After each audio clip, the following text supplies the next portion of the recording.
edition of Ballet Talk.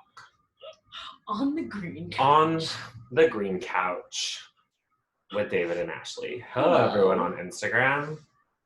All of you. Evelyn, you cannot be on Zoom and Instagram. That makes no sense. Evelyn's trying to cover all her bases, okay? She's trying. That's what I love about Evelyn. Let's do all of it. Okay. Hello, everyone. How's everyone doing this Sunday? Oh, hi. We didn't even plan it again. Again, on it. How is everyone? Okay, so if you are tuning in today, which a lot of people were like, why would you do it on Sunday? It's not our normal time. Why? Because we're on break and I want a full 7 days of vacation before I teach at summer course. That is why we're here on a Sunday. Okay. So, ooh, I look so fat. Okay, Kristen will relax. Okay, so this video will get posted on the YouTube later, just like all of our other talks in case you missed out. So this one is not necessarily focused on race or diversity in ballet. We're going to talk about how to go about getting a job. Preparations for getting a job. Yes. Being prepared to enter the workforce as a dancer. Hello in Turkey. Hello, everyone. Hello, Turkey. Hello, Germany. This is awesome. We are talking about how to get a job specifically in America for all of you international people. Yay. Who are tuning in and want to come over to America and dance in America. Yay. Yeah, that's really great. Okay, so we're gonna dive right in because why not? I'm not going to lie, Ashley and I both have plans. Yay! So we need to stay on schedule. We're staying on schedule today. Okay, and we brought back flashcards. I know everyone loved it. Yay for flashcards. So on Zoom it'll be the correct way. On Instagram it might be backwards. What else? We're trying our best. Okay. Topic 1. Your resume or CV. Yes. They are different. Very different. They are not the same. Okay. So for your resume, if you are a dancer, it's definitely 1 page. Yes. It cannot be more than 1 page. Right. And it definitely can be front and back though. Yes. Probably preferred front and back. Yes. And what should be on said front of resume as a dancer should be your arabesque shot. And or a very, very, very beautiful, very, very high-end, very, very body showing offy photo of yourself. So in theory, this would be a huge, beautiful arabesque shot or a body shot or some other dancey photo. Probably not from a performance. No, it should not be from a performance. Definitely studio-based photography. Definitely Leo type. Yes. No extra fluff. It needs to be really just your body. And no crazy makeup, hair in a bun, live your life. You know, if you're 18, I definitely would put on a rehearsal tutu. That way you can show what your body looks like in proportion to a tutu, because that matters. On that was the back of your resume. The back of the resume has the arabesque shot. And then on the front of your resume, I guess I could have drawn it out. We actually have a lot. A template. We've made templates of this before in the past. It's in the magazine. Yeah, it's actually in, I think, the summer issue of last year. We made a full template of what it should look like. But if you don't know, your headshot should be on one side. This was probably in the upper corner. Yeah. And then it should be your name, your address, all of your information. And what dancers a lot of the times forget is you actually have to list your statistics. Yes. Your height, your weight, your shoe size. Eye color, hair color. Basically anything that what you look like. Yeah. Because ballet's judgy. So you got to put it all up on there. They want to know. Right? Then on this side, you should actually have a 3 to 5 sentence paragraph of who you are as an artist, your statement. That is what the artist statement is. Right. And then in bullet points, you should have by year, not by location, No. but by year, what you did each year in bullet point forms, whether that is a performance, a competition, a summer intensive, whatever it may be. And then a lot of people forget that you can't just be like, oh, I danced in the Nutcracker. No. Like, it has to be like the Nutcracker, and then in italics, you're going to put the role that you danced. And then in parentheses, you do choreographer first, right? So then choreographer, and then slash it, and then Tchaikovsky. Exactly. Right? Like, you actually have to put the music and the choreographer, or else that is an incomplete. Yes. And if you're like, okay, but what do you mean by choreographer? Okay, so there's the setter who set it. Right. Yeah, and if you're doing a specific, some companies have specific to their artistic director, you need to put that. Right. So you can't just be like the overall general. Like, don't put Petty Paw like, or Ivanov. No, that's like, not that's what not people a want to thing. know. People want to know what version was set on you. And whose version. Yeah, because So there's a that's lot. super important. Okay. Also, make sure when you're listing competitions, whether that is the Youth America Grand Prix or whatever, you need to distinguish whether it's a semi-final or not. So it should be, and you should never say YGP, you should spell it out as the Youth America Grand Prix and then colon Dallas, you know, and you're ranking there. And that is basically your resume. And don't forget to put contact info on it. Yeah, at the bottom you can put schools. You should, if you've gone to multiple high ranking schools. But the only one that really matters is the school that you graduated from. Meaning you completed level 8 or whatever the top level is at that school. And if you have any accolades in terms of like, are you a full scholarship student at that school that you graduated from? Write that. You should write that. If you've received any sort of scholarship from grant, money, anything like that you can put at the very bottom. But this is not like list your entire resume of winnings. Like, no one cares you got this, that, or other. If it's not first or second or third. No one cares that you finished top 12. No, don't put top 12. No one cares. Anything. No one cares. No.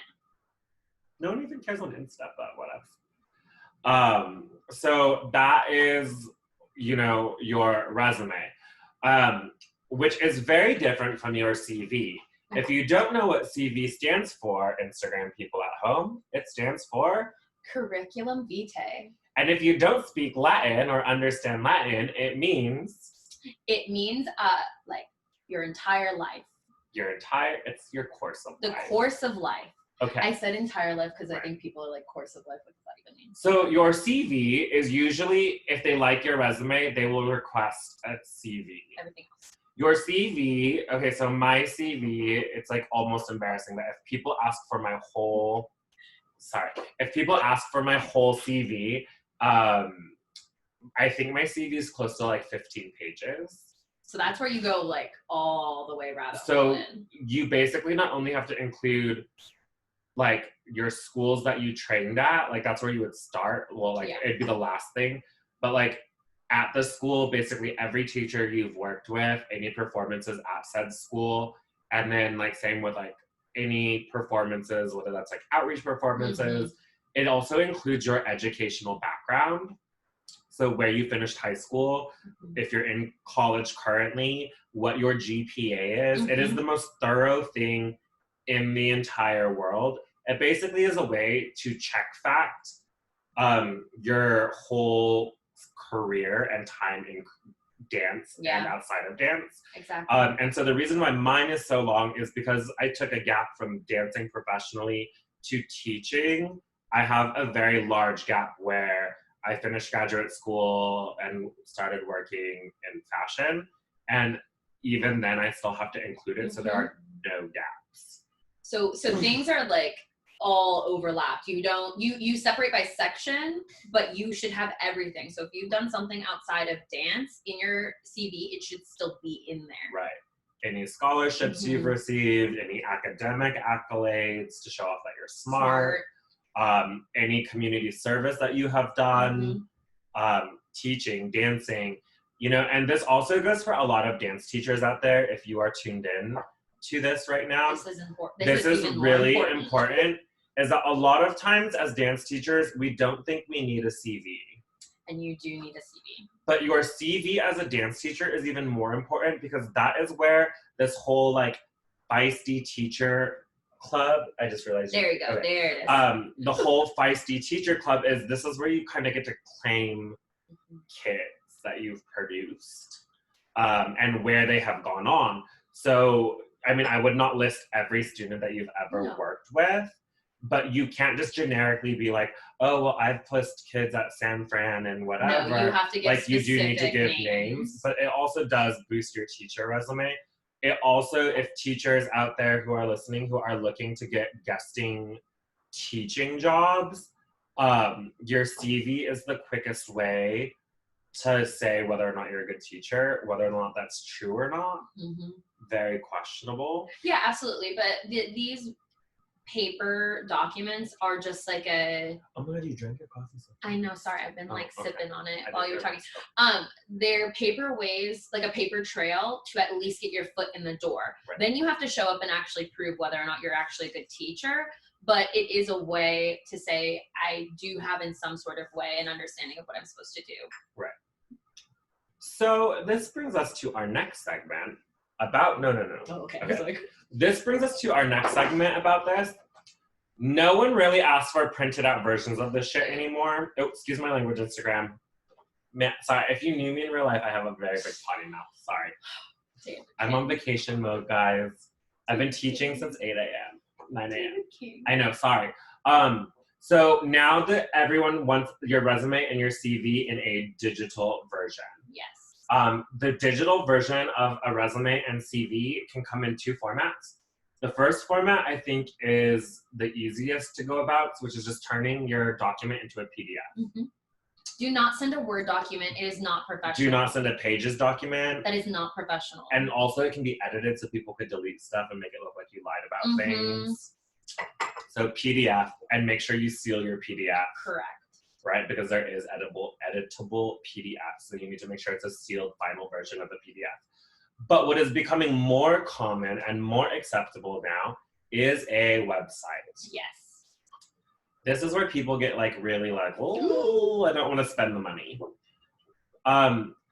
Websites can be extremely expensive, that's for sure. I mean, a Ballet Education's website is more than most people's home mortgages and car payments all combined a month just to keep it up and running. Yes. You do not need that. No. You can do a free version like through Weebly, Wix, Squarespace. What's the these? The one that I use is for photographers. Okay, never mind. So not that. Okay, so basically, you can have a free version of a website, but your website has to include all of this. Also, websites usually it's a very good chance to put your dancing first, meaning like embedded videos via the YouTube or the Vimeo. And I think nowadays website creation is so easy because everything is in template form. I'm telling, like, when you go in and just try these free versions on Wix or Weebly, it really is a point and like drag over. Yeah. It's not this serious coding thing that you actually have to understand what you're doing. It's not like a Ballet Education. No. So a WordPress website, which is what a Ballet Education is not going to be as intuitive. It's going to require you to actually know what you're doing. Yeah. Don't go that route. You don't need to do that. Go to one that does it for you. I think the easiest one for people, I honestly think, is either Squarespace or Weebly. Weebly, yeah. Squarespace or Weebly is very easy. Weebly you can do in your sleep. Yeah. Weebly you can do from your phone. Yes, Weebly is very user-friendly. So that's a good way to start. Right. But I will say, though, that if you are going to stay in dance or stay up in the world of professional arts, buy the website, and the sooner you buy the website with your name, the better. I mean, you don't want people stealing your name. Especially if you have a really common name, like I have a very common name. I have to use my middle name in order to own my website. I'm glad that I bought it when I was like 19. I just was like, let's just buy this. Because then you don't have to worry about it. You own it. You just pay your yearly and it's like $17. renewal. Yeah, your yearly renewal is not the big deal. It's like $17. One big moment, and then it's normal. No big deal. But having a website is the quickest way to a calling card, especially if you can put your website onto like your Instagram page or your Facebook, your TikTok. Like there are so many ways to get a hold of people now. Yeah. I mean, even professionally, I think more people DM me on Instagram than they actually email. Yeah. Like, I don't know what that's about, but it's a thing.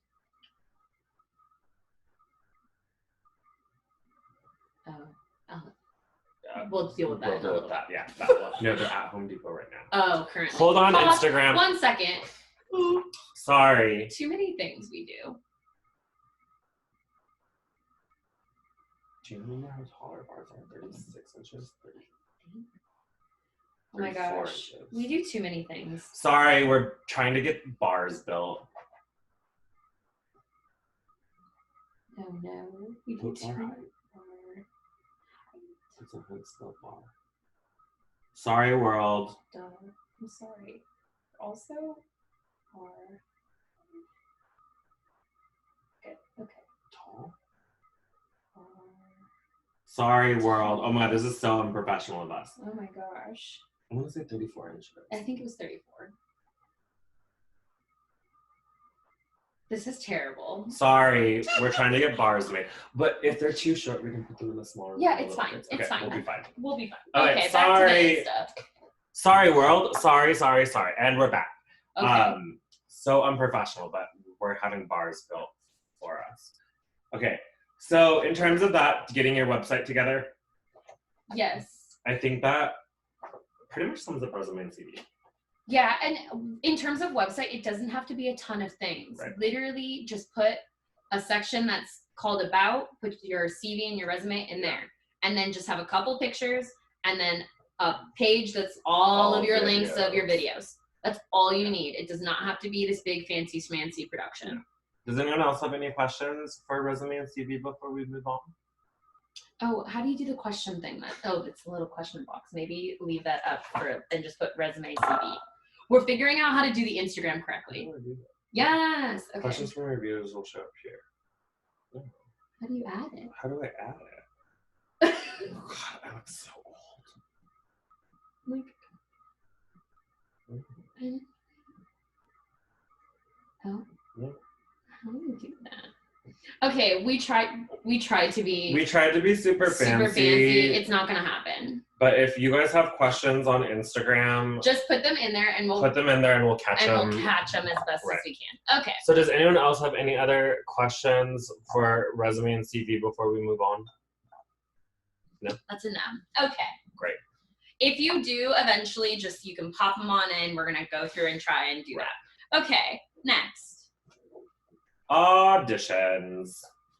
For those of us who are in the midst of this crazy pandemic, this really doesn't even matter anymore. But eventually we will have to get back to this. So now's a good time to be prepared, like pre-prepared, so you can schedule and do it. Most people now, because the audition season has gone to hell in a handbasket, auditions are now being held either virtually or via your resume and CV /website/social media. Whatcha? But you should prepare an audition video of your ballet class. Yes. Like under 15 minutes.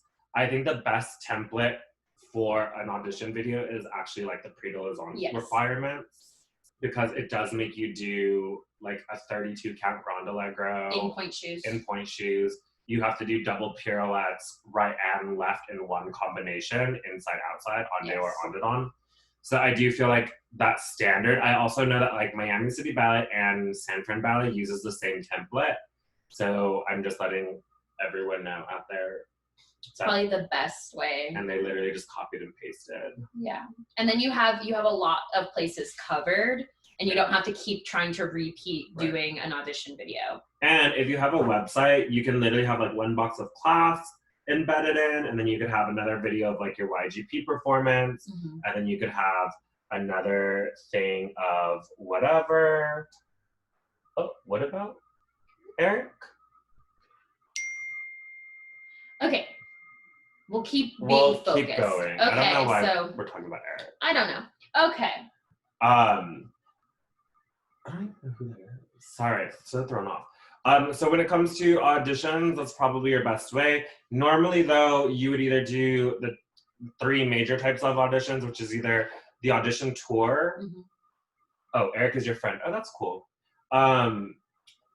He's my friend too. Eric is everyone's friend. Eric. So I think you're looking at audition tours where they go from city to city, but I don't know if that's going to be happening this year.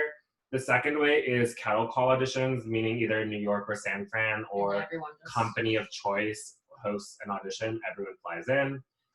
The third way to audition is probably the best way to audition, which is securing yourself company class. Usually your school, if you're coming out of a school, your school director usually has to email them and write your letter of recommendation for you to land a class. If you're already a professional, you usually just email the company manager and they'll usually accommodate accordingly. Yes. Okay, so maybe let's talk about if you were to email a company, because I think a lot of dancers do that very improperly. They do. And that is a real stopping point for the company manager to then give that information over to the director to potentially give you said audition. Sure. You need to send an email with proper grammar. That is very important. A lot of dancers do not do that, and they almost email as if they're emailing a friend, like they're DMing someone. Yeah.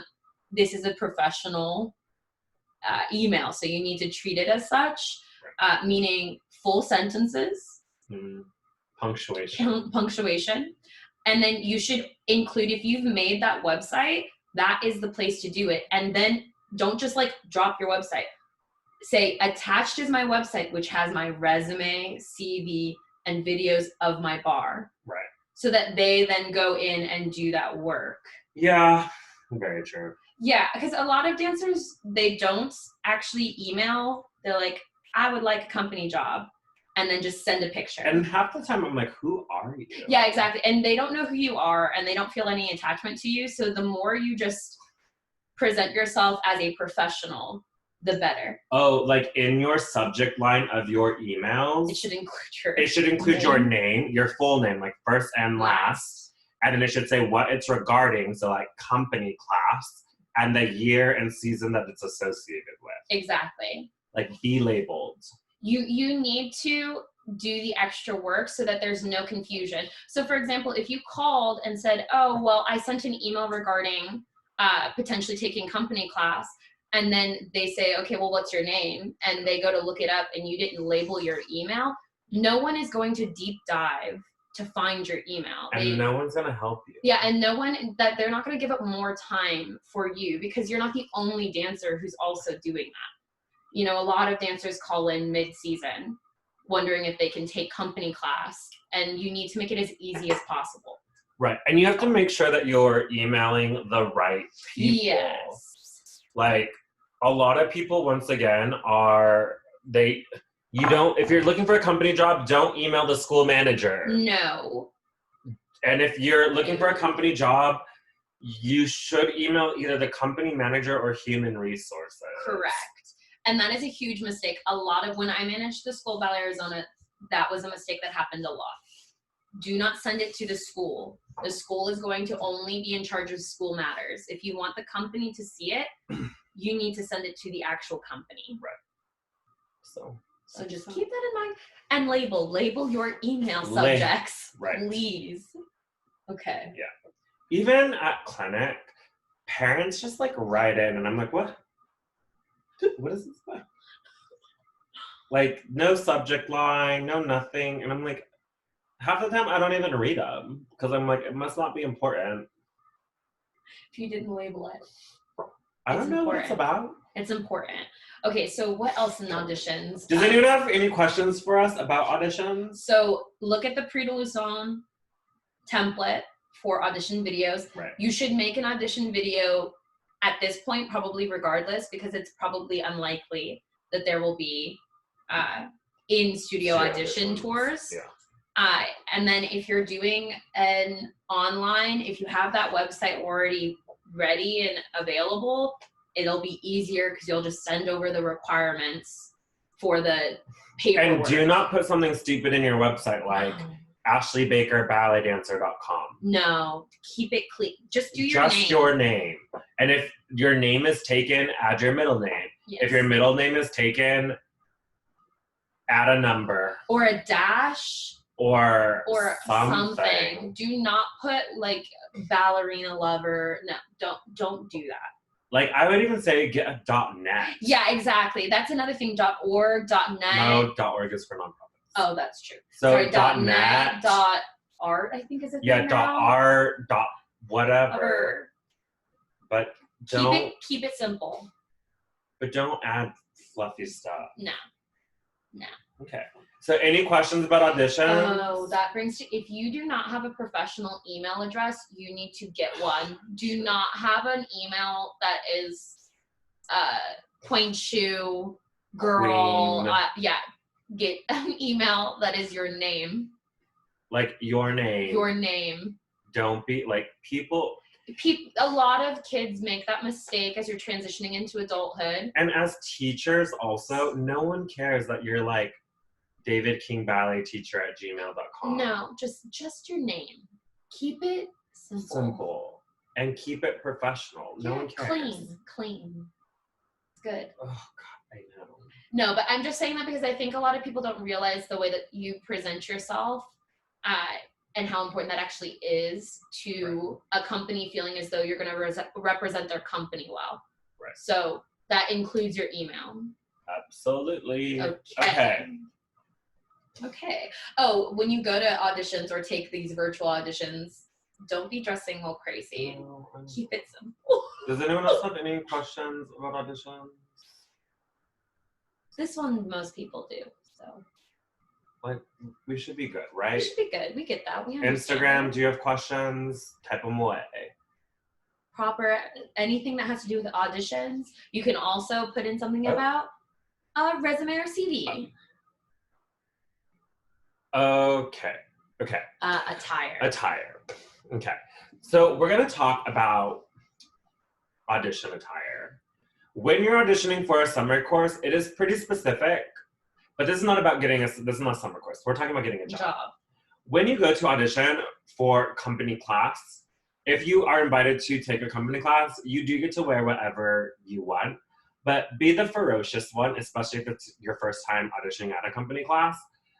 Leotard and tights. It can be any Leo and tights, but make sure the leotard is flattering. Yeah, that makes your body look the loveliest. Like, if you're not toned up in your back, don't be wearing wearing open back, Leo. Open back or anything crisscross, because then that fat be pushing through, and like, not even fat, skin. And you just look bubbly. And it's just not attractive. Always put your best foot forward in terms of knowing your own body type. You know your body. Wear something that looks good on your body. Yeah, be the ferocious one. Always be the ferocious one. Like, and I always tell the girls also, and this is just because Clinic is known for our ridiculously white leotard life.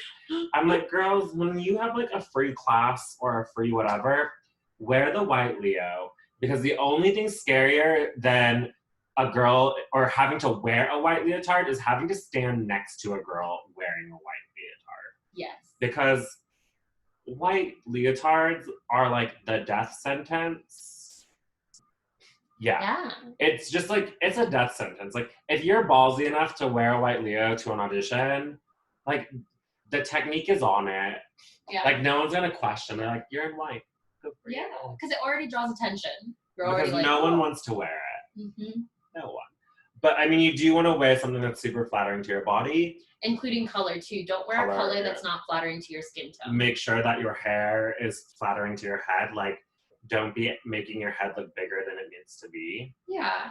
We love a good French twist, but, you know. Some of the kids look like dinosaurs. Some of us, that's not the business. So wear wear a hairstyle that makes you look nice. Like, certain people pull off the low bun really well. But 100%, no, 9 times out of 10, most people cannot pull off a low bun. No. Like, I don't know what these comp dancers are thinking when they like show up with these like low raggedy buns.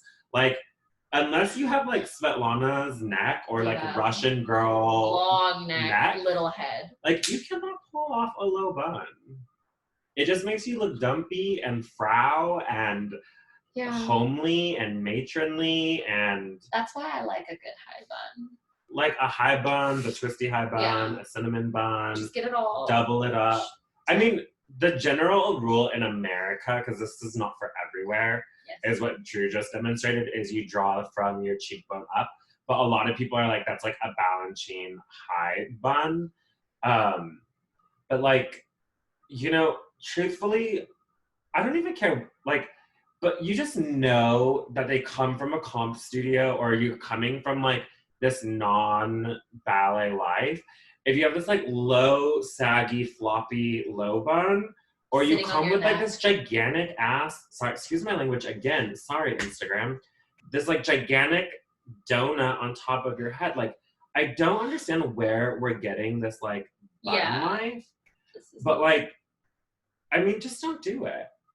Don't put anything in the And I mean, I definitely am going to say I miss like, and this is like the early 2000s, so like, Olin, if you're still on, you're gonna understand this. Like, girls, bring back the poof.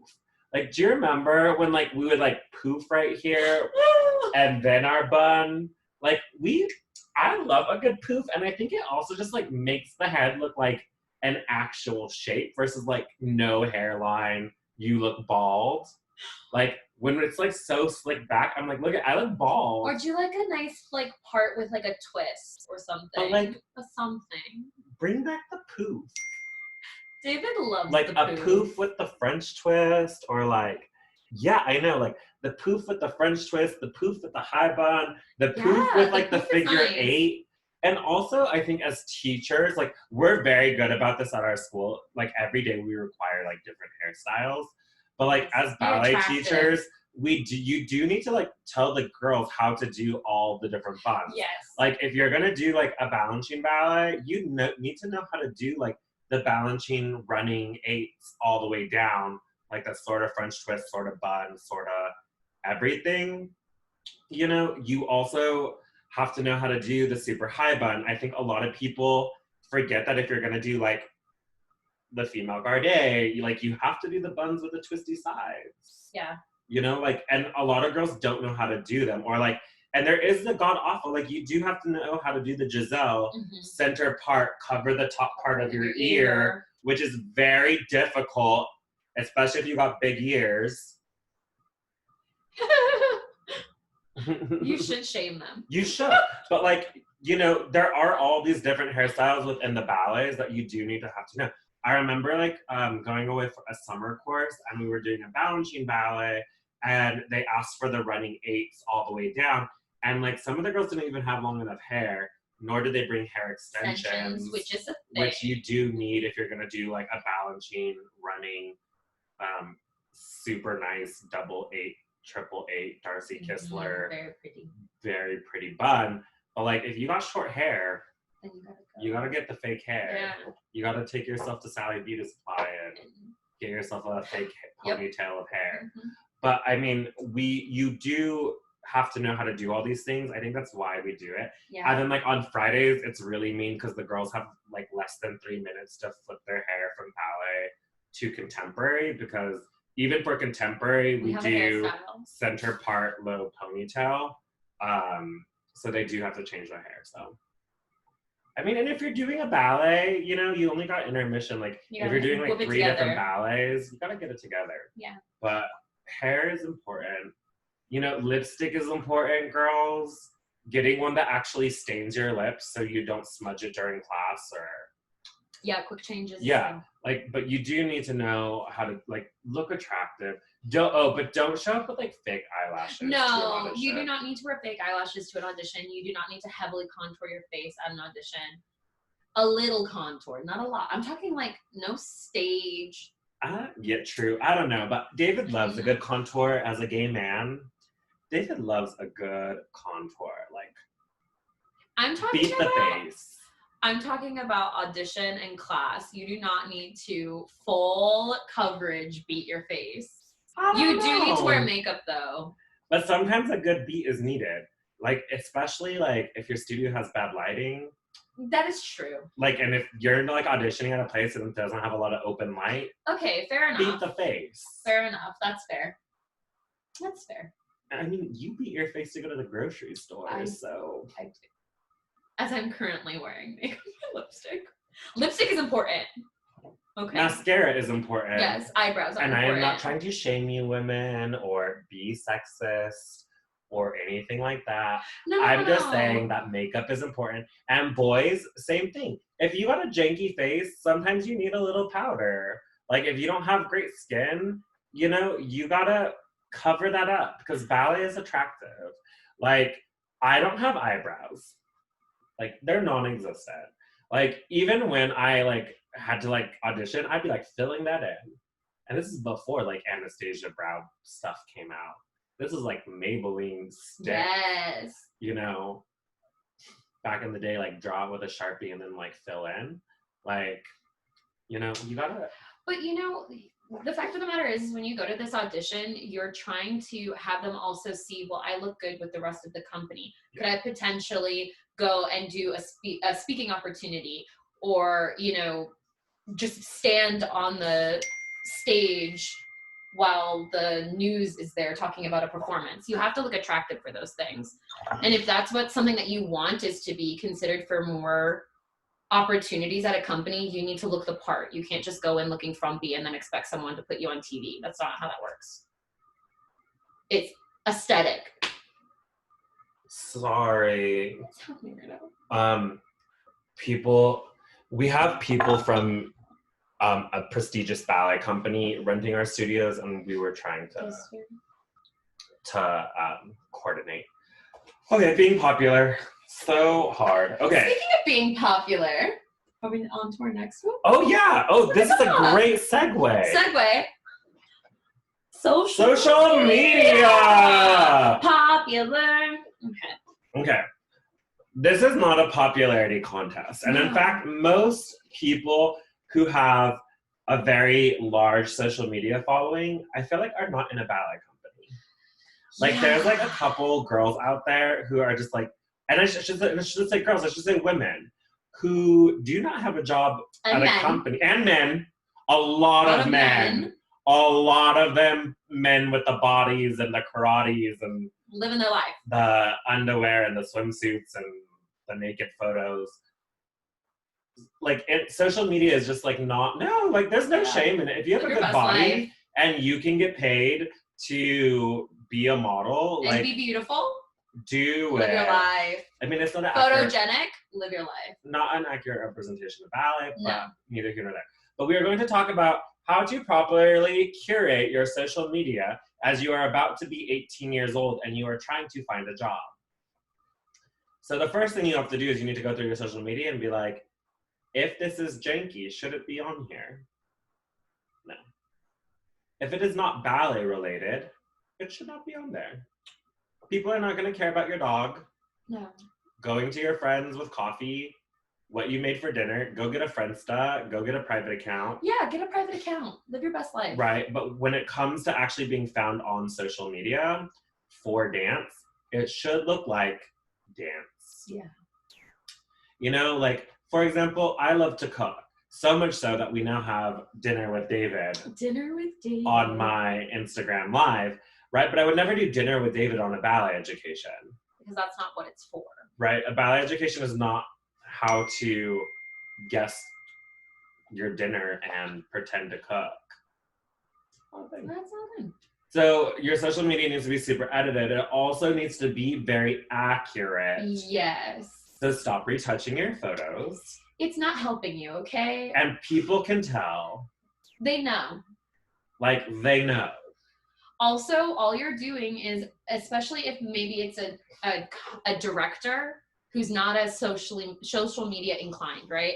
And then a company manager is like, oh, look at this lovely dancer. Right. And then you come in, that and director you don't look like that. Literally will write down next to your resume, not like photos. And that is not a good look. That's my favorite, not like No, because that's a real thing. No, it is. So you're not hiding anything from anybody. You're not being smart. They see you in real life. Look exactly how you look. Right. Like, all these over retouched photos on Instagram are so janky. Don't do that. Don't live that life. Also on social media, I think it's really important is to edit your followers. Like, if there are pervs out there, because there are, block that shit. Excuse my my God, sorry. David. You guys, I am like just on an adult life today. I am on vacation mode.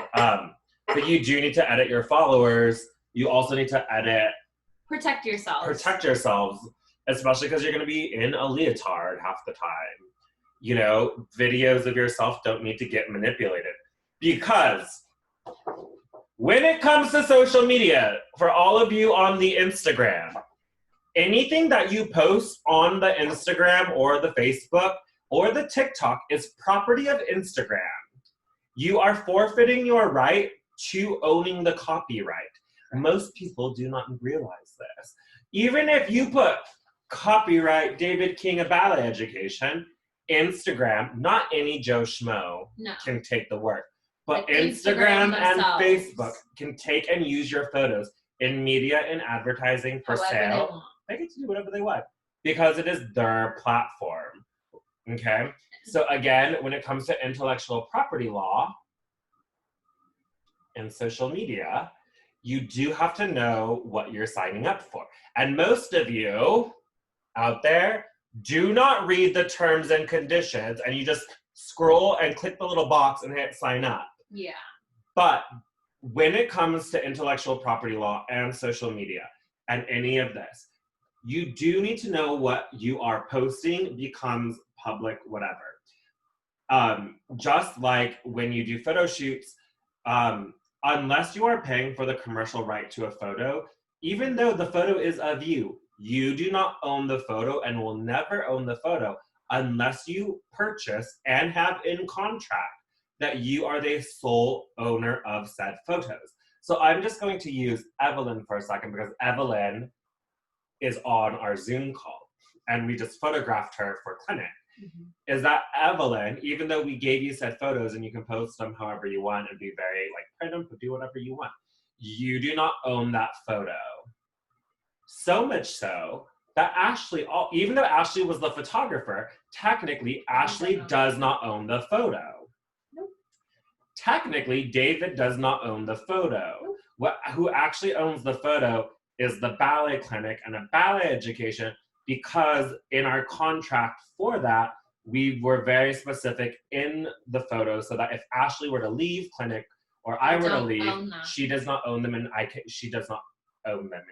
And she gets paid for it accordingly. Yeah, of course. She takes half of my soul, but like, you know, that, you know, is just the fact of the matter is that as long as the photographer is the normal person who owns the rights to said photos. But if you sign a contract, which most places will have you sign one, whether you read it or not, if in that contract it stipulates that the LLC owns that, then you no longer own it. Right. So a lot of people ask me after I take photographs for a school, well, can't I just have my photos of my kid?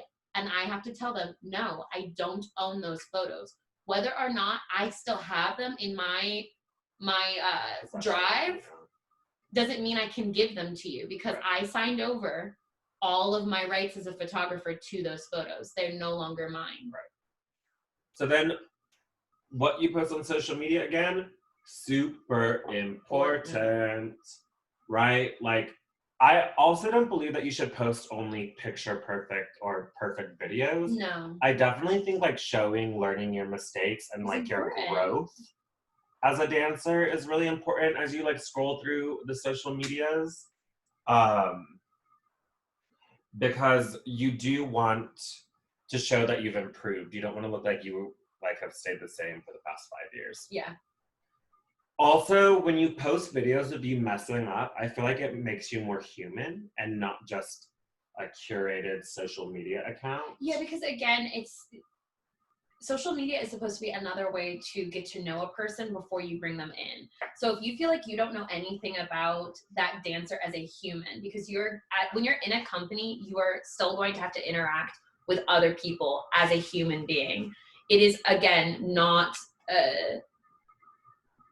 it can be misleading. Yeah. If you pretend to be curated and perfect and nothing is ever wrong, that company is also like, okay, but what possibly could go wrong? I don't know. Right. You could be getting a mixed bag. Right. Huge mixed bag. Huge mixed bag. Nobody likes something they have no idea what it is. Your social media is also a backup. I like it, like, your social media should not be your website. No. Your social media is a way to kind of verify who you are. Like, they looked at your resume, they looked at your website, they're like, oh, beautiful dancing. But then we're like, who are they? Mm-hmm. Social media is the way you spy on people. Right. Yeah. But like, social media is the way to like spy on people. Like, you do it if you're dating someone, you definitely stalk their Instagram, and then you stalk their friends' Instagrams. Like, that's like 100% true. Yes. Like, I'm sorry, but it is. No, it is true. It's also why a lot of you young humans like to post some stuff that is questionable on how you're going to be as a adult, and companies do see that stuff. Right. I know you think that they're not checking up on your Insta, but they are, just like colleges also. So if you decide to go prime examples, right? The college route, they're is checking your super Insta. severe on social media, right? People have had their acceptances withdrawn. What is the word for it when you withdraw an acceptance? I don't remember. It is, oh my gosh, it just left. Okay, continue. I'll figure it out. So a lot of people lose their acceptances to like rescind their offers. Thank you. Will rescind their offers to top colleges when they see someone's social media. So much so that it's actually made the headlines. And I think one of the biggest institutions to rescind offers is Harvard, Yale, and Princeton, as they are meticulously known for, if you post anything racist, if you post underage drinking, any illegal activity, or anything that doesn't align with the Harvard branding, they will rescind their offer. As long as there wasn't a payment made, they'll rescind their offer. Yes, and scholarships will also be taken back as well. Right. I know people personally who have lost jobs over posting something inappropriate, or a lot of the times, like, especially as gay men, I feel like we are inclined to post pictures of us shirtless or in our chonies, and they could be really beautiful. Also, if we're talking about modeling, where it's someone paid you to do those photos as an adult, right, versus you doing them on your own, those are two very different things. No, but what I was going to say is that, like, I think that it's really inclined as gay men, especially as like young professionals in ballet companies who do have beautiful bodies, who do want to date, who do want to be seen. They do post those photos, and even young girls and young boys now are starting to do it as well. Like, it's summer season, I'm gonna just post all these bikini photos with my friends at the pool. And what people don't realize is that does not translate to representing a ballet company. It is very different if you are being paid for a job in modeling for lingerie when you are 18, or being paid to promote a person's brand. But a lot of people, I feel like, miss the mark on understanding what is considered beautiful in art. Just because you have a good body doesn't mean you should be in a bra and chonies in your kitchen drinking your coffee. Like, no, because we always have to track it back to, this is them seeing the potential of whether or not you fit their brand. And if you are trying to go to your dream company and you are doing everything on your social media to make yourself not look anything like their brand, you are doing yourself a disservice. Because it doesn't matter how technically gifted you are. You have to remember that there are so many technically gifted dancers. There is there are dancers that actually fit the brand and technically gifted, and then there are ones that do not, and they are going to choose based off of that. And I think this also goes, so I have like my David J.W. King Instagram, and it used to be curated for my life in the fashion industry where nightlife was super important. Like what restaurants were you eating at, what clubs were you going to, and if you have seen any of those old photos, like me and my friends are all very attractive, very well dressed, but we are always drinking. Yes. And we are always going out, and we're like at these runway shows, and I'm like carrying a martini, sometimes two, like, but because once a ballet education really started picking up, and when we opened clinic, and then I realized that I'm going to be directly in these minors' lives forever and ever, and I'm going to be the voice that haunts them the rest of their lives, that I probably need to delete everything on Instagram. So I did delete all of that, and then my David J.W. King one definitely became more art focused and cooking focused, because Dinner with David is kind of we love it. I know.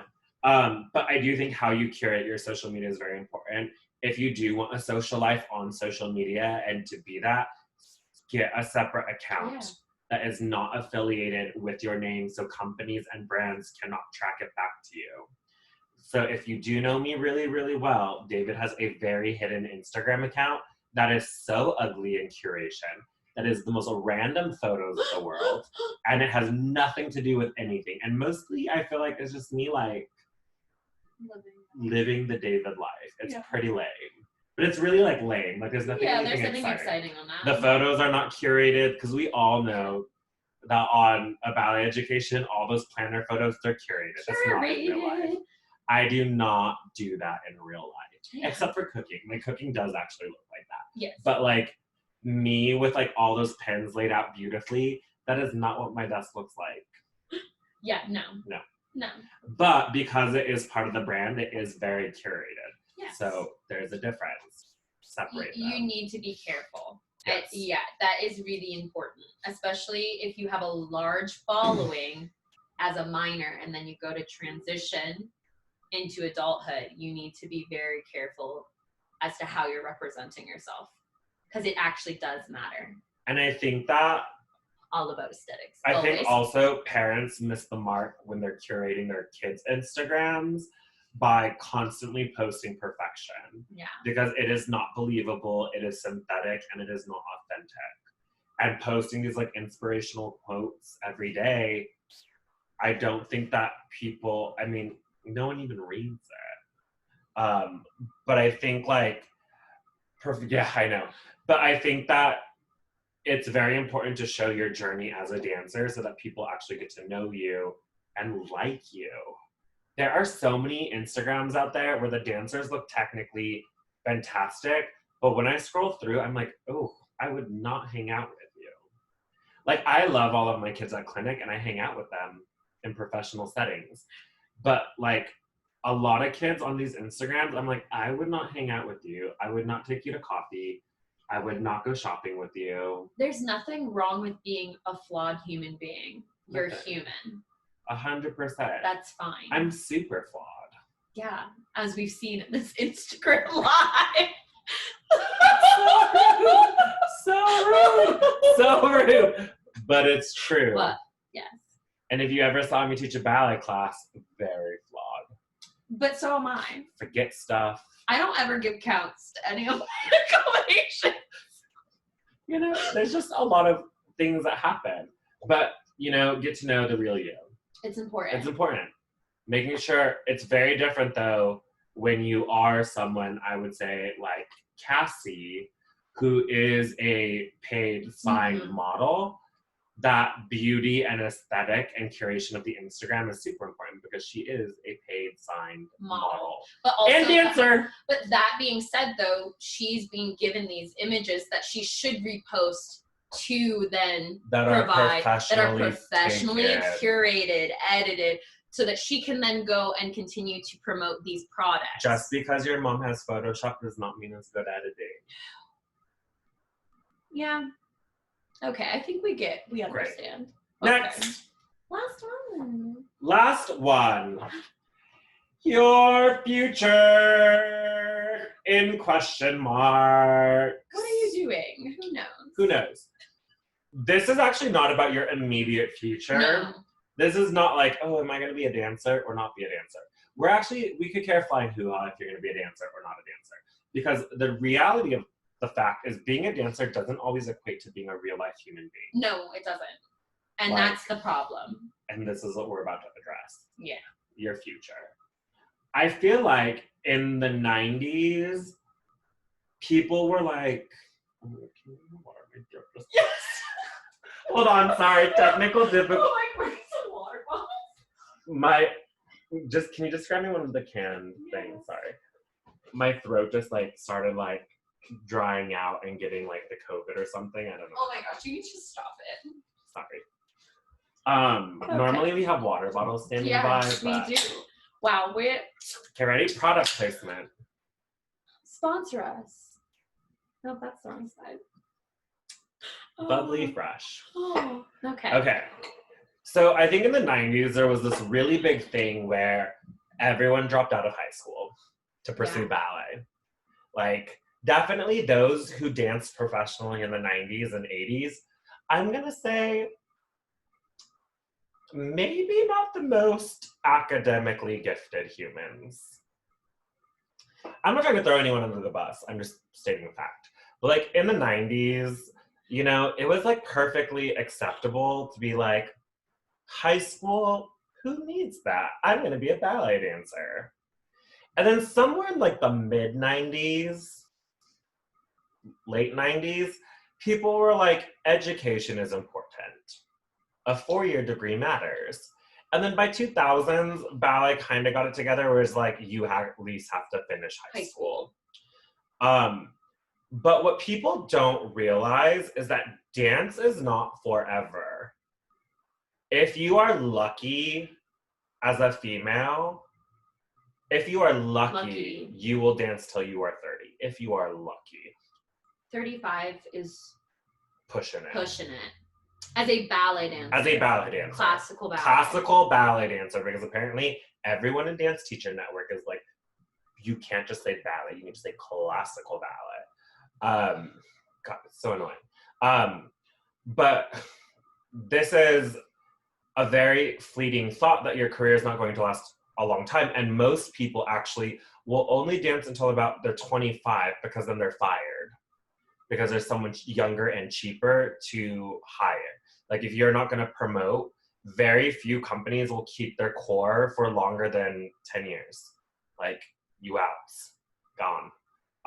And a lot of that has to do with what is the body capable of, and there is another younger generation who has a very different aesthetic that is coming up, a different look, a different technique, and so they do have to replace them. And I'm talking about like major companies. Yeah. Like, I mean, if you can live a senior core life, live a senior core life because it's a job, and it's a high-paying job. But especially for girls and boys, the dance career is not very long. So I think the biggest question is, what are you going to do after? Important question. Okay. So this is where, if any of you moms at home are listening and dads at home are listening, there are a bazillion jobs in the dance world. Yes. A bazillion. So the whole like, oh, you're never gonna make it. Like, there's a bazillion jobs. You could stay a part of dance and become a lighting designer. Sound operator. If you like fashion, become a costume designer. If you like marketing, working at a theater or a ballet company, any of the executive staff of ballet. You like school? All of the school has a ton of different jobs. Summer intensive coordinator, manager, right, assistant, marketing for the school. There's a lot of jobs. A bazillion jobs. And then if you want to be like hoity-toity about it, go get a degree in dance where you get to explore the academic side. If you want to explore even further, to get a master's degree or a doctorate in pedagogy or ballet history and become a ballet historian or a dance historian. Exactly, and work at a university. Become a dance writer, become a dance critic. Become a bazillion things revolving the world of dance. There's so many, many, many jobs. Avenues. Okay, Yeah. hold on, Instagram. We're about to end And restart. and restart. But there are just so many jobs. Oh, what? Oh. Oh, well, that's a thing. Okay, we'll just share it. Sorry. As we all know, we are terrible at this. This is the part of the process where we both mess up. I know. So, Instagram. Instagram. Ruining our lives. Ruining my life. Okay, great. Okay. Okay, take freaking 5. Okay. Okay. Okay, and we're back, Instagram. Hope you log on. They're probably like, we're done with you. Yeah, they're like, whoa, this is a weird one. I feel like the only reason why Evelyn's on here is because we teach her. Tamara's on here because she's a friend. And because Drew is a colleague, he's here. But that's the real reasons why everyone is here. But there are a million jobs in dance.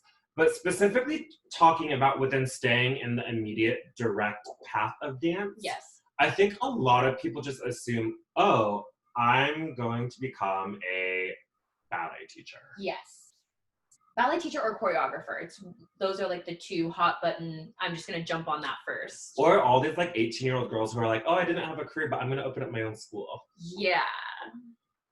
That's a common new thread. And I feel like, and I hate to say this, but I feel like all of them be coming from Arizona, and they all be coming from a very specific university in Southern Arizona. Like, dang. And I hate to say it, but it's like, I'm a privileged white girl and dance did not work out for me. So I am gonna end up going to the U of A. Oh shoot, I shouldn't have said that. Sorry.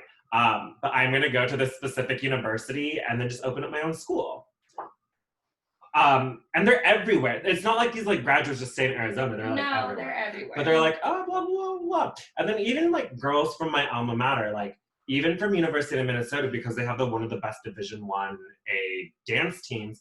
And they're like, well, I went to Maple Grove High and then I went to University of Minnesota. And, you know, I did my Division I nationals. So I'm going to open up a studio. Or I'm going to become a choreographer. Okay? There's nothing wrong with that life. No. And there's nothing wrong with that career path. No. But just because you went to school for dance or you were a good professional dancer does not make you a good teacher. No. And it definitely does not make you a good choreographer. No. So, and we are going to explain really fast on the transition between being a ballet dancer who teaches class. Yes, because versus a ballet teacher. So a ballet dancer who teaches class will give a very standard ballet class and give very good general corrections.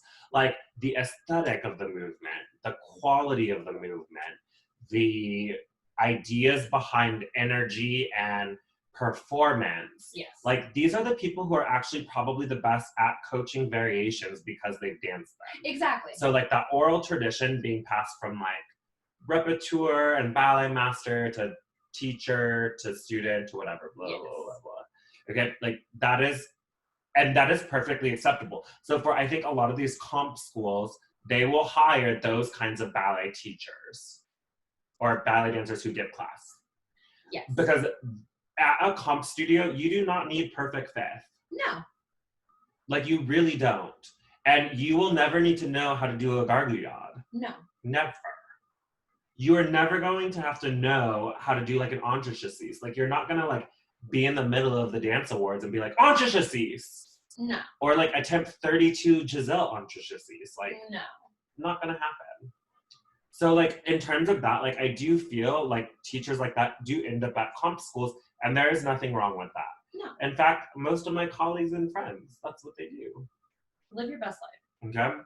But being a ballet teacher requires an insane amount of work, and this has nothing to do with age, or experience, or where you dance, or who you danced for, or whether or not you had a professional career or not. Or your body type, or whatever that may be. Being a good ballet teacher really has to do with like 3 main things, I think. I think the first thing is having a very good eye. Yes. Like, you have to really see and understand the mechanics of the body as a ballet teacher, like a good ballet teacher.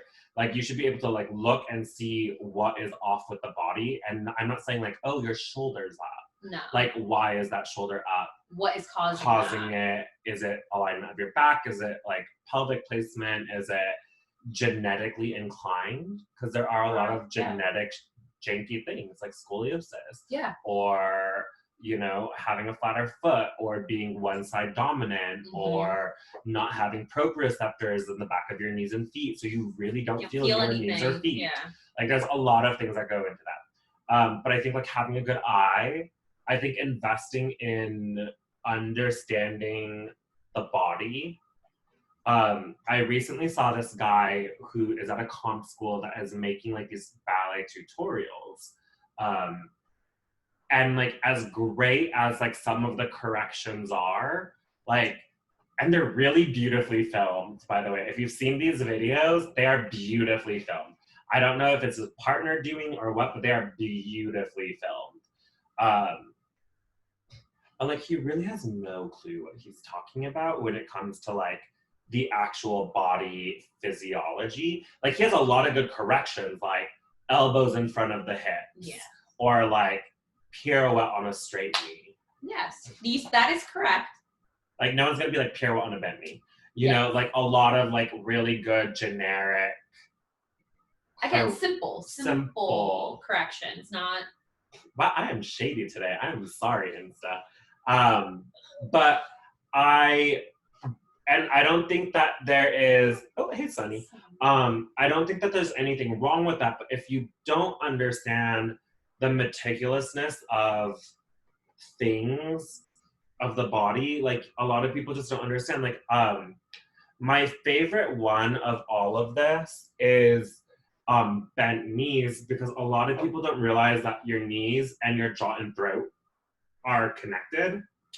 And so a lot of people don't realize that a lot of the times the knees are bent because the tension in the jaw and throat are causing the backs of the legs to give out. It's kind of what happens when you faint or have a stroke or a seizure. But it's the same concept.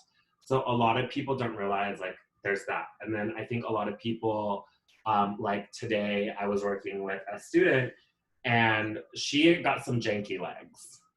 I love her to pieces, but her legs, and she's like a little kid. It's Esme Noodle. Like, we love her, but like, you know, it's not necessarily the most ideal ballet shape. But when I was working with her, and I've worked with her on and off now for 3 years, today we kind of had this like breakthrough, because I realized as a teacher that after going through 1,000 different ways of teaching shaped legs, scoopy legs, pointed feet, shaped feet, I realized that what actually worked for her is that it was not necessarily her knees that were the problem, and this is also shame on me that it took me this long, but it's actually her shins. There's something in her shin that when she points her foot, it triggers the ACL and the other one. What is that? MCL, thank you. When she points her foot, it causes the knee to bend. And then when she straightens her knee, her foot actually flexes automatically. Like, it's an involuntary response for her. Because she's born with beyond 180 turnout, and so she really has no feeling down there. So I think her legs have developed this like synaptic response of in her shin. So then we rolled out her shins, and then there was a lot of poking with my fingernail in that shin. And then all of a sudden the girl could be on her box and with a straight knee and look like a human. Like a human ballet dancer. But again, this goes back to being a ballet teacher is not just about knowing the body within ballet, it's knowing the body in general, the physiology of the body. Right. It's just like, we also have a student who is like, we're going to talk about Lena, just because she is a great little student and a great little human. Like, her body builds muscle really fast. And so that problem is that if she grips into her quads build. And as we all know in ballet, if your quads build too big, you lose all connection of your hamstring and your like SOL for like 6 months to refix that. So like, just like for her being aware and as a teacher, understanding genetically that she might not need to do things 1,000 times in a row. Yeah. Because like it actually might be damaging to her body is super important. And also as a teacher, understanding how to make these choices. Yeah, these choices individual to each child because it's different for each child.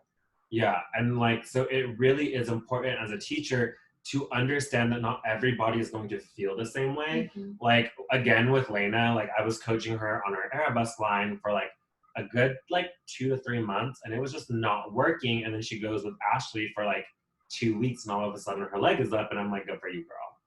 You know? But like on the other hand, like Tegan, who I've coached consecutively for 3 years, like it works really great for her. Yeah. The way I digest or explain or mansplain the arabesque to her, like she can pick up. So if we're going back to the topic of your future, yes. If you decide to be a ballet teacher, that is way more than I think a lot of you realize should be the work. We talk about this all the time. You are now in charge of that small child's career and their body, not just as a dancer, but as a human being. So it's very, very easy to damage a child for the rest of their life if you're not taking the responsibility and the education necessary to know what it is that you are physically doing to them. Which I think a lot of kids think like going the dance teacher route, ballet teacher route, specifically classical ballet, because it's very demanding on the body, is going to be this easy, no big deal, I'm just going to be a teacher thing. And then, you know, you go and you can hurt someone and ruin a kid's chance of dancing at all. Yeah. That's a very big responsibility, so you shouldn't take being a teacher very lightly. Right. Also, and this is not to offend anyone, also, is that if you are going to become a dance teacher, I don't think you need a college degree, but I do think that you do need to sign up at your community college to take a child development course. Yes. Because different bodies and brains at different ages develop differently. So understanding what a child is mentally capable of handling and what their body is doing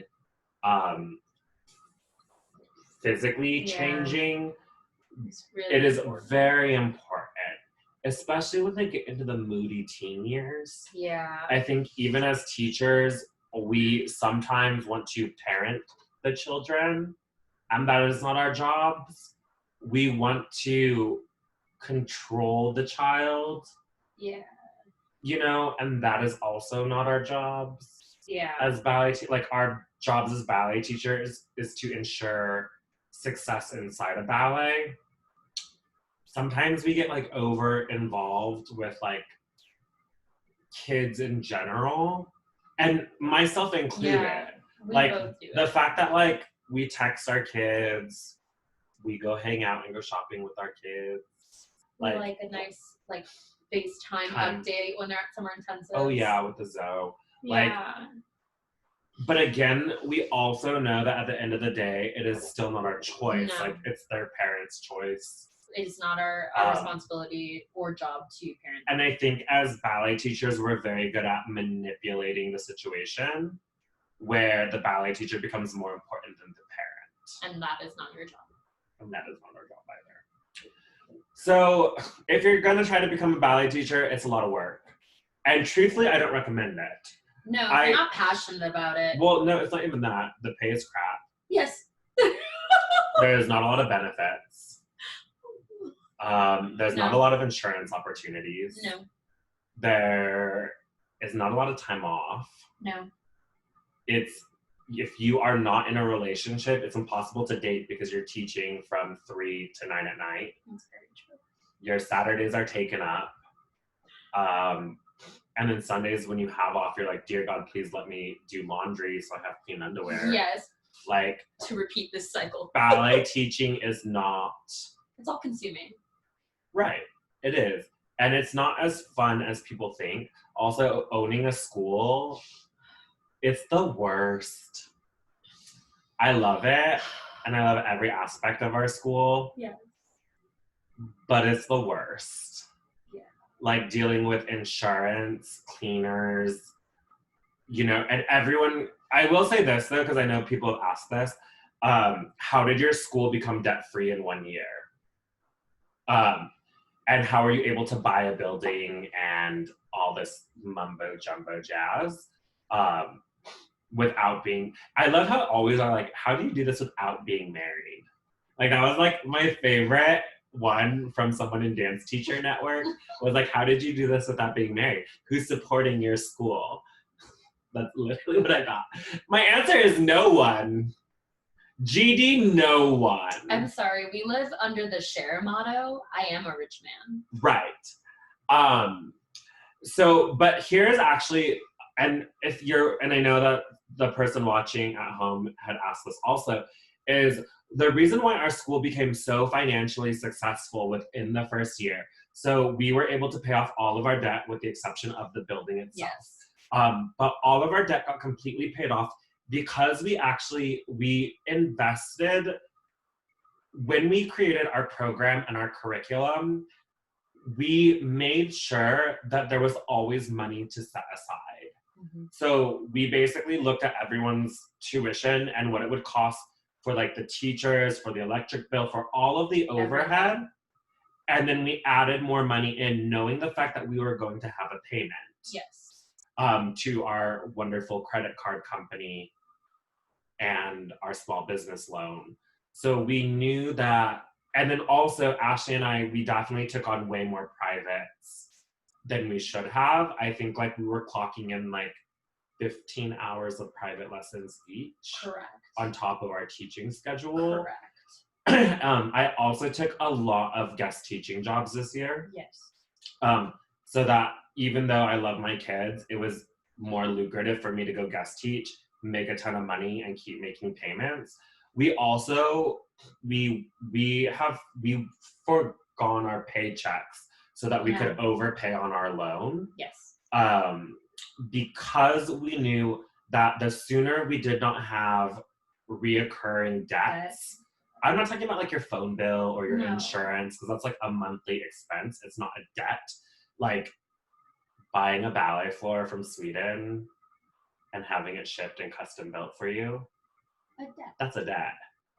Or the fact that like we handpicked our blown mirrors so that we all look skinny. A debt. A debt.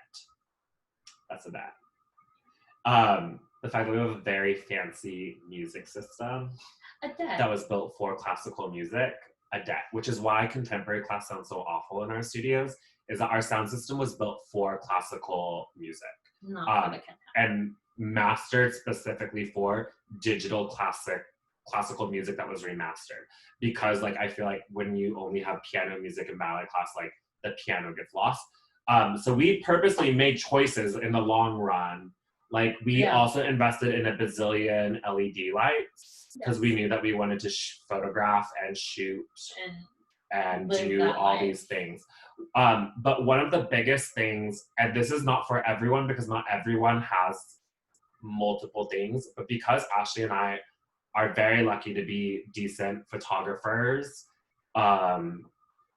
we doubled up our space for photography. So even on days off, we were doing photo shoots for people. We were letting people rent out our photography equipment. Mm-hmm. We were letting people rent our studio space to photograph in, not to teach in, not to choreograph in, but to photograph in. We were very lucky that we had multiple streams of revenue. Which is something that, again, if you're going into this, I'm going to buy a building and have my own school, you have to think about multiple revenue streams and whether or not every hour is being utilized for that business. And then when we realized that we could be even more lucrative because we own a building with multiple entrances, we were lucky enough to be able to open up a point shoe store. Yeah. Through Freed of London. So we were very lucky, and not a lot of people do. But because Ashley and I are both teachers and co-owners of clinic, we're able to fit under, the ballet clinic, point shoe clinic, ballet education, and affiliations. And yes, did it help that I'm already famous in ballet world? Of course. Like it really did help. But what we were laughing about, because we just ended up our season, we only opened up our school with 7 kids. Mm-hmm. So when we started this, we only had 7 kids, and we were like, good luck. Let's hope for the best, everybody. The very first,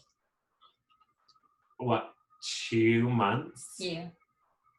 Yeah, 3 months, 2 months. 2, almost 3. Almost 3. Ashley and I didn't get a paycheck. Exactly. Yeah, but like we didn't take a paycheck, and then we took our private lessons because the private lessons are directly paid to the teacher, and we divided our privates in half, and basically half of that money would go back into the studio, and whatever, because we knew that we wanted to pay off debt. Yes, that was important to us. That was so important, is to become debt free after year 1, because now we have already budgeted for debt. The next 3 years of clinic, that extra money we get to go and invest in expanding clinic, invest in other things.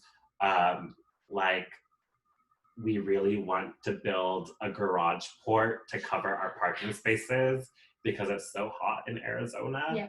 And our neighbors have one and we don't, because We they are paid jealous. $50,000 for it. And we want one. So, that's that. So then also really fast. So that was that. That was our whole tangent on because we have to answer the questions that were asked all week. Yes. So that was how we became, everyone's like, yes, with the cars. Cassie, Evelyn, everyone is so upset that they have to park in 120-degree weather. So another question is whether or not your schools should convert to tan tights and tan shoes versus pink tights and pink shoes. And is there a repercussion of, is it going to feel like people are going to get that taken away from them when they join a company and the standard is pink tights, pink shoes, blah, blah, blah. So we're going to touch on the brown tights life. Lauren does not like wearing brown tights, brown shoes. No. Lauren lives her pink tights over the leotard, full point shoes, full tights. Yeah. Like as a person of color, well, I don't know if traditional or tights on the outside. But it's pretty standard for most professional women. Tights over the leotard. Non-progressive. Non-progressive. Non-progressive. Whatever. She lives her thing, okay? Everyone has a thing. Whether the difference is, and this is for everyone at home, I know the person who asked this question, is it shouldn't necessarily be enforced, but it should be an option. Exactly. You should if a dancer of color wants to wear tan tights and tan ballet shoes to ballet class to complete her line, because the whole point of pink tights, pink shoes is to complete the line, the choice should be theirs. For example, for myself, I never wore tan ballet shoes because I did not like them. It wasn't my jam. I was definitely one of those people who wore socks and ballet shoes because I don't like stinky feet. And I had a thing, but if someone were to be like, oh, you're doing ballet, you need to wear brown tights and brown shoes. I don't know. And the same goes for people who are white and having the option of, if we're gonna say you can wear your flesh color,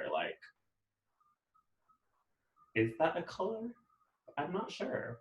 I don't know. We have some very pale people out there. Should they be showing up in white tights and white ballet shoes?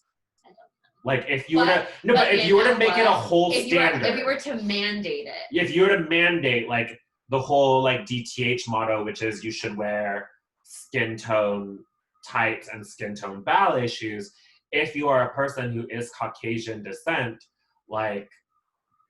I don't know if there's not a lot of options for people of color. You're either toast. Yeah. Mocha. Or what's the last one, the darkest one?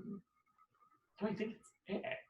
Toast, mocha. There's caramel or whatever. Caramel, which is there you go.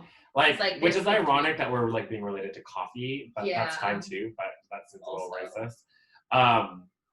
But in general, if we were to mandate skin color, it also excludes a lot of white people because I feel like European pink or theatrical pink or ballet pink, they only have 3 choices in the pink category we're going to call that the Caucasian category, Caucasian-centric, Eurocentric category. Eurocentric. And then we only have like 3 brown options. So I think like maybe the only way, like if you wanted to mandate skin color, the only other option is to forego tights. Yes. And then everyone has to pancake shoes. So again, we're talking about mandating. We're not talking about saying, no, you must wear pink. But we're saying like if a dancer of color wants to express their body line through the color of their skin, they should be able to have that. They should have that option. But mandating that you must wear the color and progressing ballet to be like, you have to match your skin color. Unless you're going the full DTH route, which is everyone's line must look the longest possible, which is why you must wear your skin color. You know, like for example, and this is not me buying into like white privilege or Eurocentric things. I love tights with seams down the back. This is nothing to do with ballet. This actually has everything to do with fashion. Is that when I personally see the lines going up and down a female's leg, I think it is the most beautiful, which is why my preference as a director is tights with seams on it. I could care a flying hoo-ha what color they are. It's the same reason why for contemporary we wear black stirrup tights, is because I personally like the line better. They could be purple stirrup tights for all I care. But like for contemporary, I like the way the foot looks in a stirrup tight. I just think it just looks nice. Like having like from the top of the hip down to the floor, one continuous line. Like, but I think if any of our dancers of color were to be like, I feel like white or pink tights are oppressing me, I'd be like, okay, take them off. Don't wear pink tights. Like, do your thing. Like, I don't know if it's necessarily, but giving them the option, are you responsible for explaining possible future pushback? Yes, but this goes back to the very difficult balance between company life and being autonomous in your own life. When you're in a company, you have no choice in what you get to wear. You know, if a ballet, like, you're not gonna like wake up one day during like Balanchine's Marzipan and be like, I don't wanna wear yellow tights, even though it's yellow tights, yellow point shoes. And you're gonna not be like, oh, well, it's oppressing me. Like, that's the costume. Now, if someone's saying by you having the skin tone that you have, you're a distraction, that's a very different conversation. Those are 2 separate things. Right.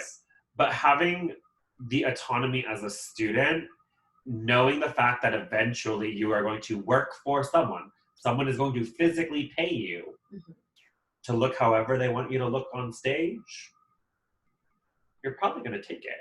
Just like if you were to work at a Starbucks, you're not going to be like, well, I don't want to wear the green apron. It's the uniform.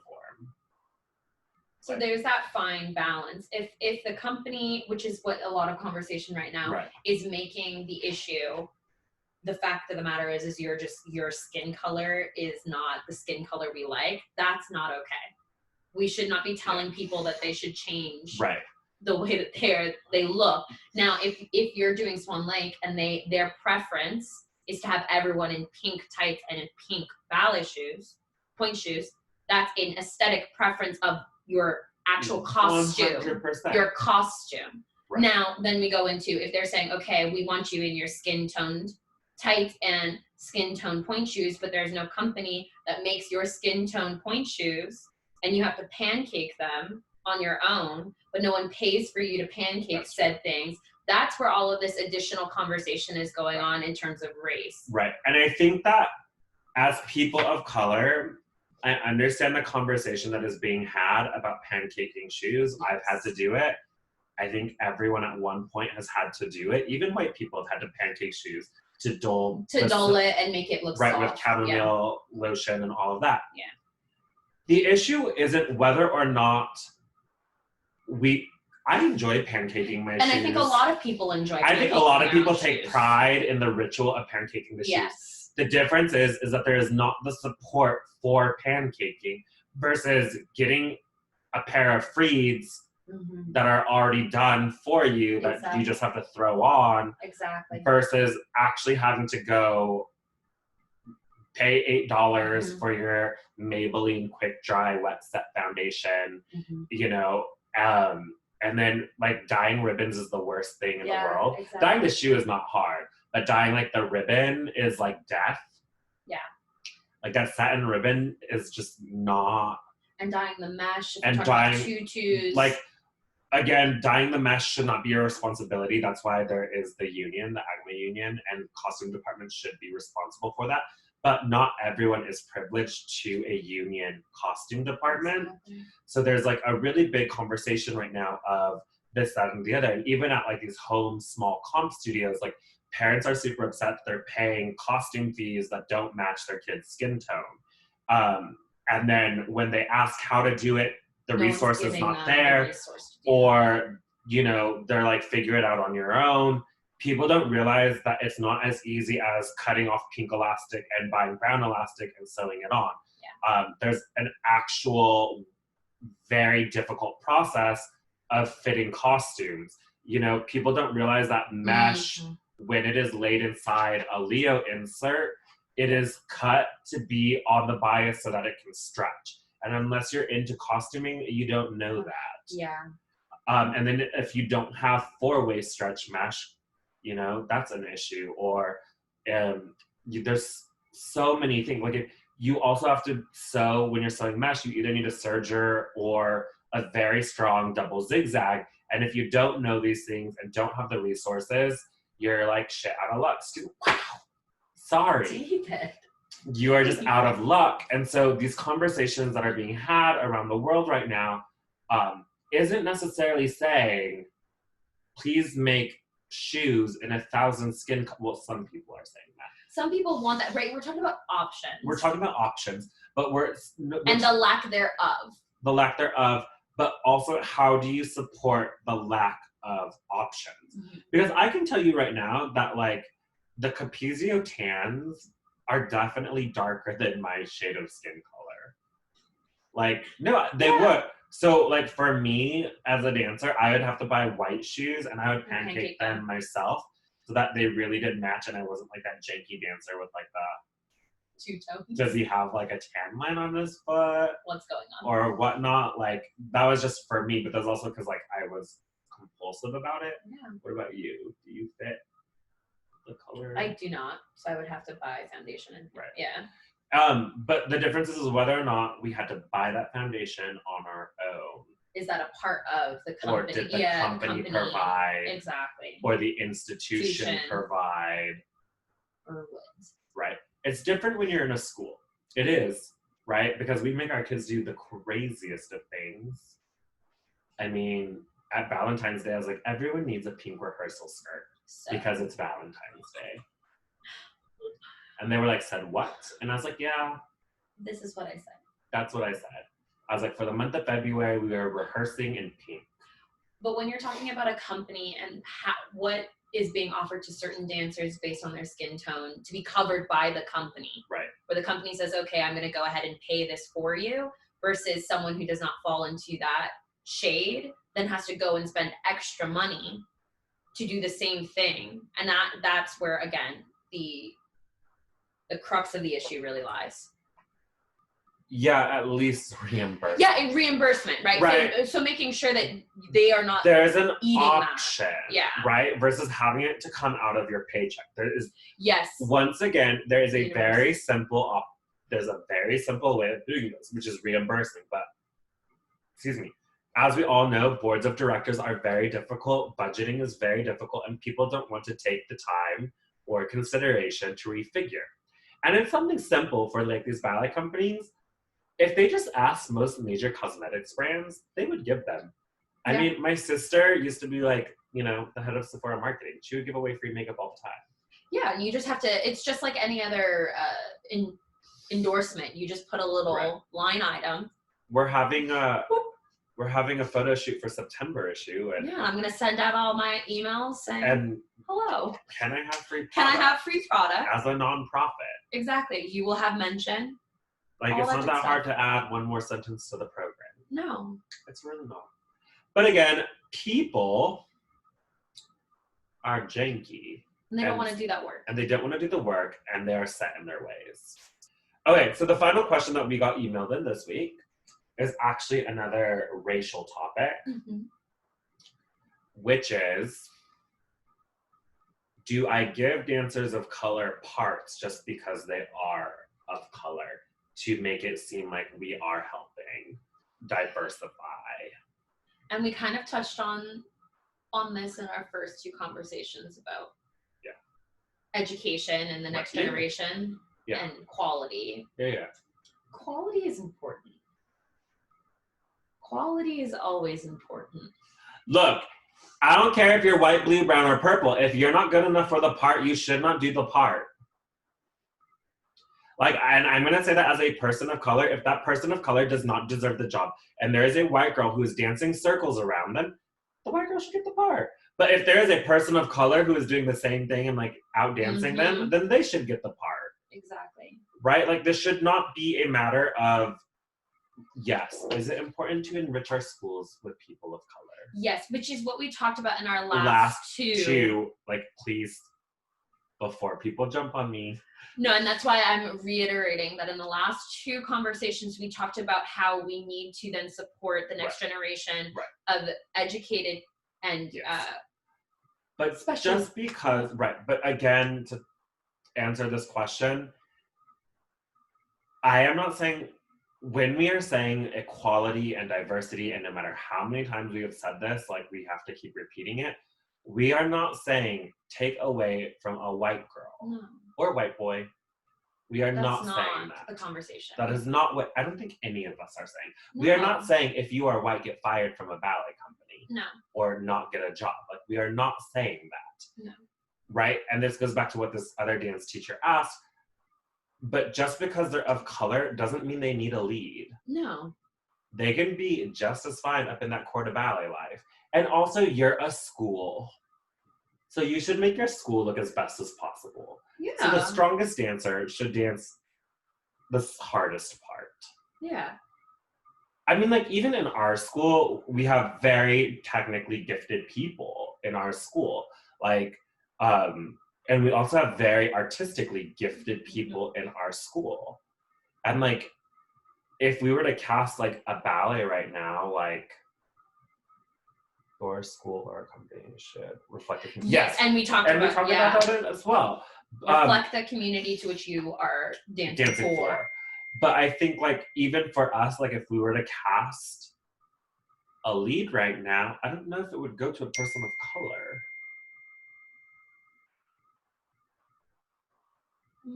Maybe. Right. It depends on the part. See, that's the thing, is every choice in terms of casting should be made specific to the ballet itself. Right.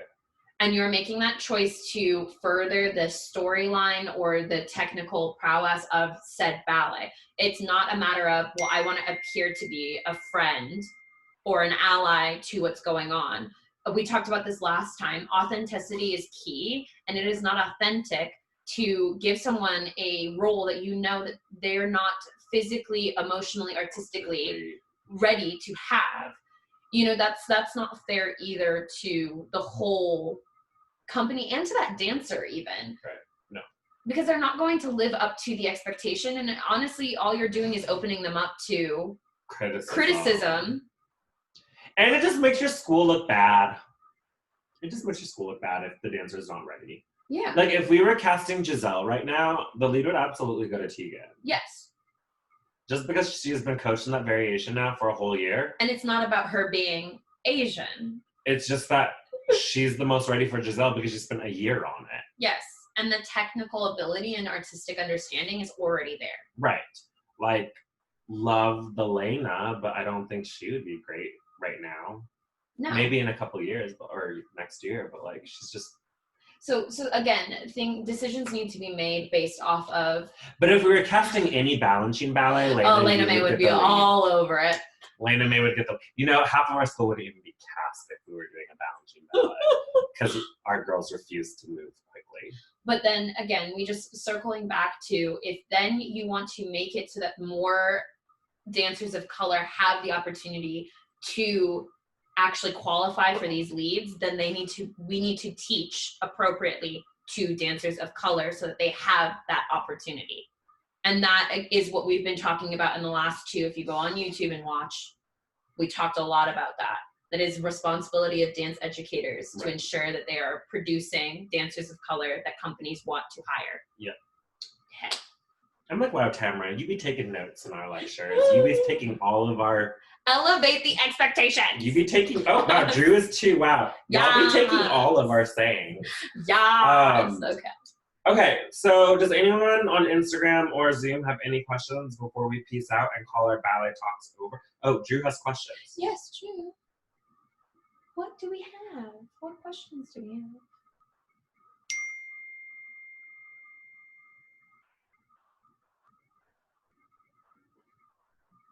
Wait, did you have a question? I'll just speak it. So you mentioned 3 qualities of a great ballet teacher, but we only got to 2 of them.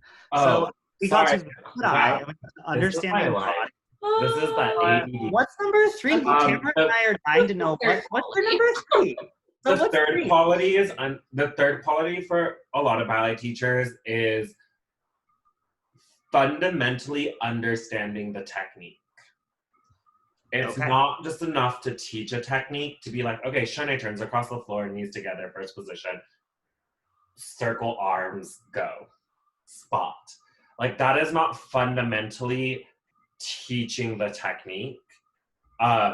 Fundamentally teaching the technique is understanding that the rotation is coming from the back of the hip, that we are pinwheeling equal steps and equal weight, understanding that the level of hips in relationship to the floor never changes, and then understanding how to manipulate that technique, how to increase momentum, how to slow momentum back down, how to sustain things, how to make it more dynamic. Yeah.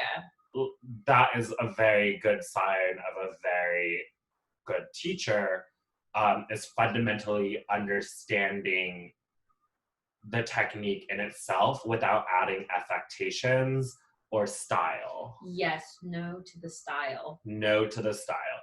Even though clinic is extremely stylistic. Like you can tell a girl has been trained at clinic, like it's not a secret. Like there's a very specific look, right? But you do have to look at the end of the day that they are also fundamentally correct with their legs and feet and hips and back. Yeah. And shoulders. So they could go somewhere else and then pick up that style. Right. And we do try to make it a point to consistently tell our students that it is not their responsibility as dancers to dance how they think we want them to dance, but to pay attention to each teacher as they come in on what they want them to dance like in that moment. Wait, no, because we just had this cute teacher come in and he gave the kids a run for their dollars. Yeah. A run for their dollars. You're horrible at Petit Allegro, so I wasn't able to. Yes, okay. So really fast, in regards to being horrible at Petit Allegro is the hardest of the exercises at center to master.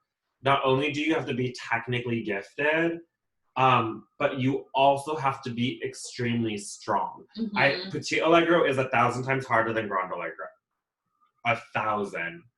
100% times harder, which is why most comp schools don't even really do real Petit Allegro. Yeah. They're like glissade jeté, glissade jeté, glissade assemblée, glissade assemblée, glissade pas de shot. They're easy. Move your hips. Right. You know, so Petit Allegro is the hardest to master. And truthfully, I don't think people get really good at Petit Allegro until they're full adults. Like, I feel like the minute I turned like 17 and my body like finally stopped doing its janky changes, like Petit Allegro came. I mean, Petit Allegro is really, I think Petit Allegro is harder than Adagio. Yes. Especially if you have a good Petit Allegro. Big mood. Yeah, I mean, Petit Allegro really does show everything. Like, can you articulate your feet? Can you articulate your knees? Can you make it artistic? Can you make it whatever? Which is why I think, for me personally, Balanchine dancers are always so nice to watch. Because, like, the precision, I'm not gonna say they're turned down, I'm gonna say precision is very nice. Articulating said precision. I mean, it's very hard. Like, Petit Allegro really is, like, this thing that is... Petit Allegro is like the SAT score. Like, you can have a great GPA, you can have a great adage, you can have a great, you know, whatever it may be. But, you know, Petit Allegro and the SAT is that you get 1 hour to prove where you're going to go in the world. And Petit Allegro is like, you get that 20 seconds, kids, to really show that you've learned everything in ballet. In one fell swoop. And good luck. Yeah. But again, I would just be really patient with Petit Allegro. Truthfully, I think the easiest way to master Petit Allegro is to do it extremely slow. Yeah. Like, to start off extremely slow in Petit Allegro is really... And go each movement associated with Petit Allegro on its own. Start to finish. Yeah. Like, so like at clinic, Evelyn has yet to experience this, but she will this summer because we have Petit Allegro Day. Yay! But like we will do, like we have glissade day. So we'll do every type of glissade known to man. In every position, in every direction, in every head shape possible. Yes. Like my favorite is like glissade changé into effacé because it's like the ugliest and most people can't do it. Yeah. But like I love me that. But like glissade, like entrenant, glissade in a circle, living that SFB Gloria Govern, like changé fait, and then do it in a circle. Yes. Like we will glissade for a good 3 hours. Yes. And the same thing like for moderatos, like we have C Sundays where all we do is like ferme, ouvert, changer, to attitude, to penché, to with développé, with legs together to open, legs straight away to open, fast C-sun, slow C-sun. We have Phi to that also. Yes. But like we, you know, just for us, it works, especially when it comes to Petit Allegro, is to break down everything. So like when we did the clinic exams, which I think it's on YouTube, you can see that for their exam, they had to do a 32 count ensemble combination to one side. Yes. Because there's just so many assembles. Yes. There's just so many assembles. I'm like, over, under, turning, half turning, with beats, without beats. You know, there's so many assembles. Changing, brushing, scooping, traveling. Like, just so many. Like, and then you get fancy, and as a teacher, you just make stuff up, and you're like, oh, you can assemble like this. It's technically still an assemble. Technically, it's still an assemble. Like, I think, like, the other day, I decided to make up, like, assemble side. So we like assemble traveling to the side, brushing side. Oh, I definitely made the kids. So we were like, whoop! It was very awkward. I made the kids do a turning ensemble with a beat back leg. Yeah. I mean, sometimes you just make stuff up. And if it brushes and there's a fifth in the air, it's an ensemble. It's an ensemble. So understanding and breaking down. You know, what's even worse though is Eric makes them do these reverse ensemble entraînements, which are like so brutal. I'm like, ooh, so ugly. But I mean, but for that question though, for Petit Allegro and mastering the art of Petit Allegro is to go extremely slow and being very, very specific of every technique or vocabulary has a start and a finish. Like, it's not glissade something through fifth, fourth, third, something. Like, it's from fifth to fifth. Ensemble is from fifth to fifth to fifth. Jeté is from fifth to second to coupe to fifth. So understanding really once again, fundamentally understanding each technique will help your petit allegro. And also, when it's time to jump, you have to completely all the way articulate through your foot. You can't leave your toes. Because I think a lot of people just leave a little soft toe. Yeah. Or like our good friend Evelyn on our Zoom call just doesn't want to fully turn it on. You know, or being turned in. You know, this petit allegro just feels a lot better if you're turned in. Yeah. It does, but it's a big mood, turned in petit but allegro. SAT score, that would take you like a lot of points to the low thousands. Deducted. And it's not like the SAT where you just can't answer a question and it doesn't affect you. Yeah, like you have to do You have to do it. Okay, any other questions before we sign off? Thank you for joining us in our 3-part series of ballet talks. Thank the baby Jesus it's over, right? Right, I'm sure People you guys are are like, over us. you're tired of spending 2 hours a day. I mean, you know, it's like, it's fine. It's fine. You know, Oh my we're God. a great school. I mean, we are a great school. If you ever have seen us teach, it is very crazy. It is crazy. We're a lot going like, on. Our school is crazy. I don't recommend it for most people. I love the man bun. Yeah, it's called COVID is Real in Arizona and David cannot get a haircut. It's a mood. And that is the mess that has Vibe. become. I know, it's so gross out there though. The germs in Arizona right now are gross. It's disgusting. Okay, so if we have no more questions, we're gonna sign off. And all of that, once again, this will get posted on the Facebook. Most people are scared of me. This is just a true fact. Girls be crying in my class. I don't think anyone's scared of me. No, everyone likes you, but people get scared of me. That poor girl wet her pants in my class. Oh. People have ran out of my class and got into their car and left. You know, class with David is not fun. It's not. Evelyn would agree. If Evelyn had to pick a class that's enjoyable to take, it would probably be yours or Eric's. I love you. Yeah, see? No one goes to a David class and is like, oh, it feels so good, or oh, it feels so nice to move. Like, no one says that about my class. And if you did say that, I knew you were lying. That's hilarious. Because I know that my classes are rough. My classes are so hard and so simple. Yeah. So don't be lying. Oh, thank you.